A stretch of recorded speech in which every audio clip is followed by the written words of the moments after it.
December and Christmas is already around the corner. I must confess that there is something magical about Christmas that touches our hearts and embraces our spirits. Recounted year after year, this enduring story never becomes stale, nor loses its charm. If so, what makes this story so unique, so relevant? I would like to share with you its three aspects that makes it special to me.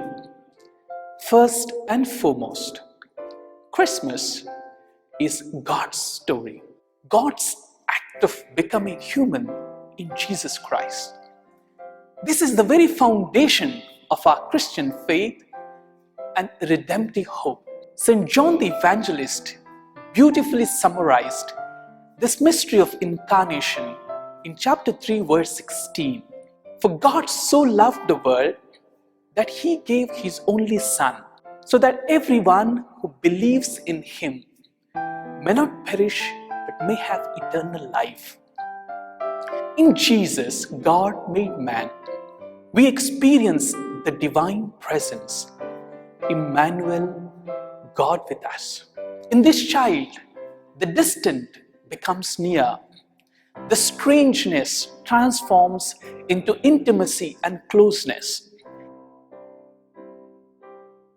And that's why St. Augustine said, "For God is so close to us than we are to ourselves." And this is the essence of incarnation.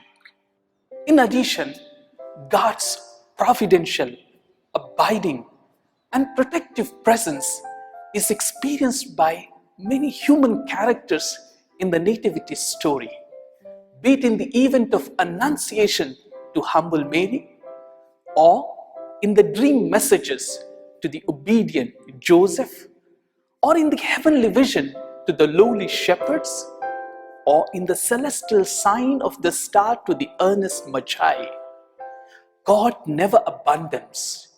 God always loves, is in control of our human history, and therefore primarily, Christmas is God's story. Secondly, Christmas is a human story. At the heart of our celebration is the birth of a child. At Christmas, God's story meets human history. St. John the Evangelist once again clearly affirms, "The Word became flesh and dwelt among us." In other words, God takes on mortal human flesh and becomes like us in all things except sin. Human history is a story of generosity as well as selfishness. There are characters in this nativity story who experience peace and joy by recognizing God's divine gift in child Jesus. However, there are those who do not recognize this divine gift in Jesus.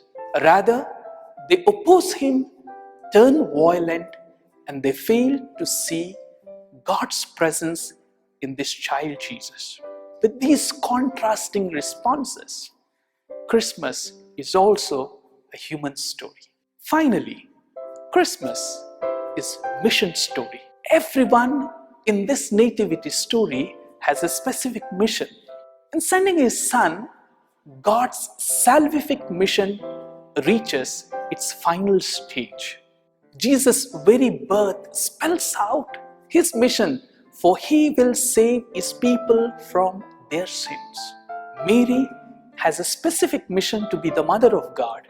Joseph has a particular mission to protect and safeguard the Holy Family.